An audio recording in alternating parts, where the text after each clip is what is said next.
Very good, thank you ma'am. Sir ने तुम लोगों को बताया होगा कि ज्योग्राफी वाला पार्ट मैं कराऊंगी, नेक्स्ट 4 डेज में ज्योग्राफी फिनिश, ठीक है। और ज्योग्राफी सबसे ज़्यादा पूछी कहाँ जाएगी तुम लोगों को? स्पॉन्सरशिप में, जितने भी इंटरव्यू दोगे उसमें, मतलब स्पेशली ढूंढ ढूंढ के क्वेश्चंस निकालेंगे वो, ठीक है। तो और उसके अलावा IMU में भी कुछ कुछ क्वेश्चंस आते हैं, ठीक है। तो ये वही सारी चीज़ें हैं जो तुम लोग पहले पढ़ चुके हो, जस्ट सारी ज्योग्राफी को हम लोग स्टोरी की तरह सुनेंगे, और उसमें जो लर्न करने वाला पार्ट है वो उसके लिए मैंने मैप मंगवाए हैं ना। ब्लैंक मैप लाना था, सब लिखे हुए मैप लेके आए हो पहले से सर ने बताया नहीं था ब्लैंक मैप लाना है, तुम लोग भी ब्लैंक मैप लेके रख लेना, ठीक है। अच्छा, ब्लैंक मैप में खुद से ना लिख के रखना तो ज़्यादा अच्छे से याद रहेगा, ठीक है। लिख के कौन कौन सी चीज़ें रखनी है? स्ट्रेट्स लिख के रखनी है, ठीक है। सी रूट्स लिख के रखने हैं, इंपॉर्टेंट पोर्ट्स लिख के रखने हैं, प्लस जो चीज़ें उस टाइम पे न्यूज़ में होंगी। जैसे लास्ट टाइम पे जब स्पॉन्सरशिप के एग्जाम्स चल रहे थे और इंटरव्यू चल रहे थे, तब ये रशिया और यूक्रेन का वॉर जो हुआ था ना, वो बहुत ज़्यादा न्यूज़ में था, और सबसे ज़्यादा क्वेश्चन उसी के ऊपर पूछे गए थे कि फेमस पोर्ट रशिया का कौन सा है, रशिया और यूक्रेन को टच करने वाले कौन कौन से सी हैं, यूक्रेन का सबसे फेमस पोर्ट कौन सा है, बिजिएस्ट पोर्ट कौन सा है, स्ट्रेट कौन सी है, कौन सा वे सबसे ज़्यादा बिजिएस्ट है, ठीक है ना। ये सारी चीज़ें पूछी जाती हैं। या अगर कोई बहुत ही ऐसा बैठा होगा पूछने वाला इंटरव्यूअर कि एकदम ही इजी लीनियंट में पूछेगा, तो आपसे ये पूछ सकता है कि कोई भी 5C नॉर्थ टू साउथ या ईस्ट टू वेस्ट बता दो। तो तुम लोगों को उसके लिए पता होना चाहिए ना कि नॉर्थ कहाँ पे है, पहले तो नॉर्थ साउथ एटलीस्ट एक ग्लोब का आइडिया होना चाहिए, है ना, मैप का आइडिया होना चाहिए, फेमस कंट्रीज पता होनी चाहिए जहाँ से एक्सपोर्ट इम्पोर्ट बहुत ज़्यादा होता है, ठीक है ना। ये जनरल नॉलेज में भी आता है और ज्योग्राफी का ही पार्ट है, और तुम लोगों के लिए तो बहुत ज़रूरी है, स्पेशली ओशन के बारे में जानना, ओशन बेड के बारे में जानना, ट्रेंचेस कहाँ होती हैं, ओशन बेड कांस्टेंट रहता है क्या, उसकी भी एज, ओशन बेड की एज एक जगह कम होती है, एक जगह ज़्यादा होती है, एक जगह वो पैदा हो रहा होता है, एक जगह जाके मर रहा होता है ना। अर्थ में ऐसा नहीं है, अपना कॉन्टिनेंट जो है वो कहीं से भी ना तो बन रहा है ना बिगड़ रहा है, अर्थ के कॉन्टिनेंट पे सिर्फ रॉक्स बनते हैं और डिस्ट्रॉय होते हैं, ठीक है ना। जैसे हिमालय जो है ना, बेसिकली ये फोल्ड माउंटेन है, तो ये बनते हैं और डिस्ट्रॉय होते हैं, बट कॉन्टिनेंट जो अपना है, ऊपर का जो पोर्शन है ना, वो बनता है ना डिस्ट्रॉय होता है। बट सी बेड, अब सी बेड किसको बोलते हैं? जो ओशियन का सबसे नीचे वाला पोर्शन होता है, जिसको हम सी बेड बोलते हैं, ठीक है ना। वो एक जगह बन भी रहा है और एक जगह जाके डिस्ट्रॉय भी हो रहा है, मतलब वो मूव हो रहा है, ठीक है। मूव तो अपना कॉन्टिनेंट भी हो रहा है ना, बट ये बन रहा है ना डिस्ट्रॉय हो रहा है, बट ओशियन बन भी रहा है और डिस्ट्रॉय भी हो रहा है। जहाँ पे बन रहा है उसको बोलते हैं मिड ओशियन रिज, ठीक है, और जहाँ डिस्ट्रॉय हो रहा है उसको बोलते हैं ट्रेंचेस। अब ये कुछ डेफिनेशंस हैं जो तुम लोगों से बार बार पूछी जाएंगी, ठीक है ना। ये ट्रेंचेस क्या होती हैं बेसिकली?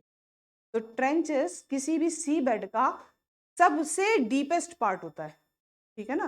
किसी भी सी बेड का सबसे डीपेस्ट पार्ट जो है उसको हम ट्रेंच बोलते हैं, और सबसे गहरी ट्रेंच जो है वो अपने पैसिफिक में ही है, ठीक है। मरियाना ट्रेंच नाम सुना होगा, और वो इतनी गहरी है कि पूरा का पूरा एवरेस्ट उसको उठा के डुबाया जा सकता है उसके अंदर, तो भी गहरी है वो, और गहरी है, ठीक है ना।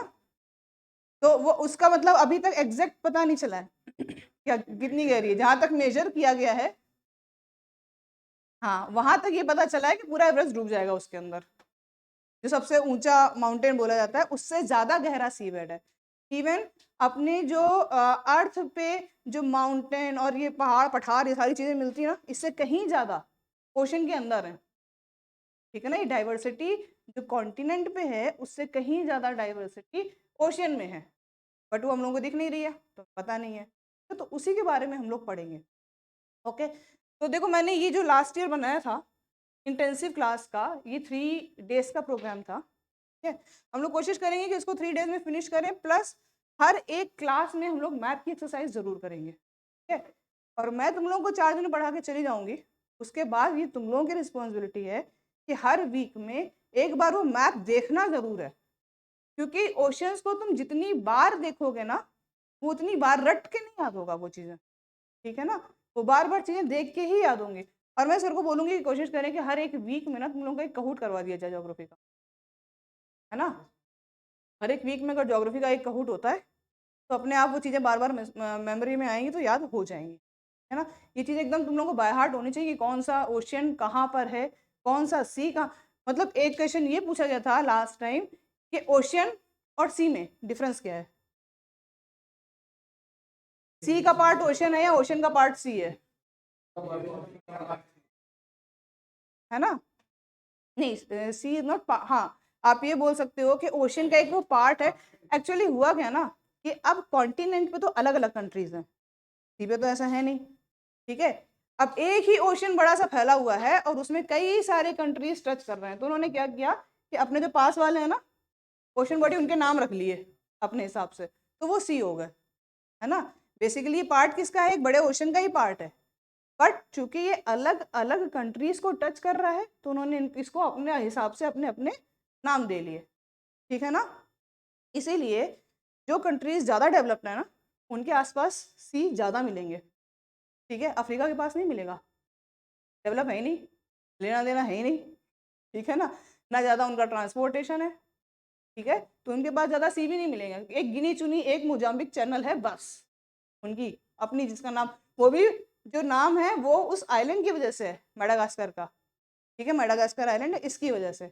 बाकी ये जो रेड सी है या मेडिटेरियन सी है वो सारे के सारे यूरोप वालों के काम है, क्योंकि उनको वहां से निकल के एशिया में आना है। अच्छा ये वाले भी क्वेश्चन आपसे, वो रूट में ना ये नहीं पूछेगा कि आप रूट बताओ, ठीक है। वो आपसे कैसे पूछेगा कि आपको लंदन से ऑस्ट्रेलिया जाना है, ठीक है। तो आपको लंदन से ऑस्ट्रेलिया जाने में बीच में आने वाली 3 स्ट्रेट और 4 सी के नाम बताओ। अब अगर आपको तो मैप याद है तो आप बता पाओगे, ठीक है ना। कि जब लंदन से निकलोगे तो मेडिटेरेनियन से तो निकलना ही पड़ेगा, फिर रेड सी भी निकलना पड़ेगा, फिर अरब सी से भी निकलना पड़ेगा, है ना। फिर इंडियन इंडियन ओशन से होते हुए जाओगे, राइट ना, समझ में आया। तो बीच में बहुत सारी गल्फ्स भी आएंगे। अब वो जो गल्फ तुम लोग जो बता रहे हो ना, उन गल्फ्स के साथ साथ वहां पे स्ट्रेट्स भी हैं, ठीक है। तो अब स्ट्रेट क्या होता है,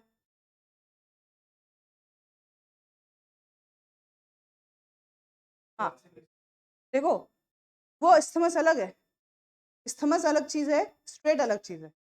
इस्थमस लैंड पार्ट है, कॉन्टिनेंट का पार्ट है, ठीक है। और स्ट्रेट वाटर बॉडी है मतलब दोनों कनेक्टिंग है।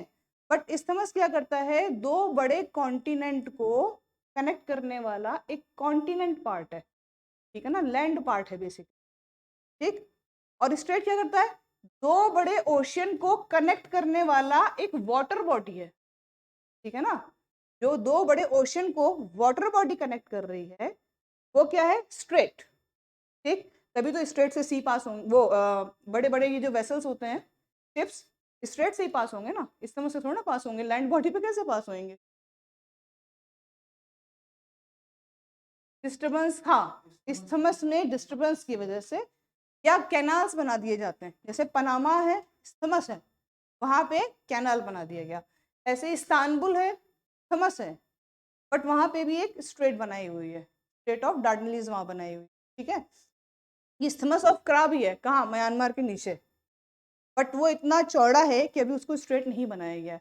और वहां पे स्ट्रेट के लिए पास होने के लिए बिजिएस्ट स्ट्रेट कौन सा है एशिया का, मलाका, स्ट्रेट ऑफ मलाका, है ना, बिजिएस्ट सबसे ज्यादा।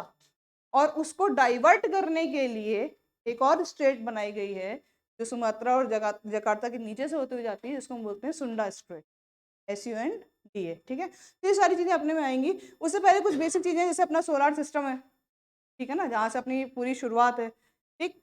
तो सेकेंड मिनिमाइज करना है मेरे को, सिर्फ डेफिनेशंस हैं, ठीक है, सारे डेफिनेशंस हैं। और ये मैंने तुम लोगों को ये PDF प्रोवाइड कराना है, ठीक, जो तुम लोगों को महीने में एक बार सिर्फ पढ़ना है तो भी ये याद हो जाएगा, ठीक। अब तुम लोगों को इसमें पता है सोलर सिस्टम में अपने पास सन है, ठीक। अपनी पहले तो गैलेक्सी कौन सी है, मिल्की वे गैलेक्सी है, ठीक है ना, इतना जानना काफ़ी है, ठीक। इससे ज़्यादा वो कुछ खुद भी नहीं पूछेंगे, ठीक है। देन उसके बाद कौन कौन से प्लैनेट्स हैं, ठीक है ना, टोटल 8 प्लैनेट्स है, प्लूटो अभी नहीं है, हटा दिया गया है। ठीक, अब इसमें भी कुछ टेरेस्ट्रियल प्लैनेट हैं, कुछ जाइंट प्लैनेट।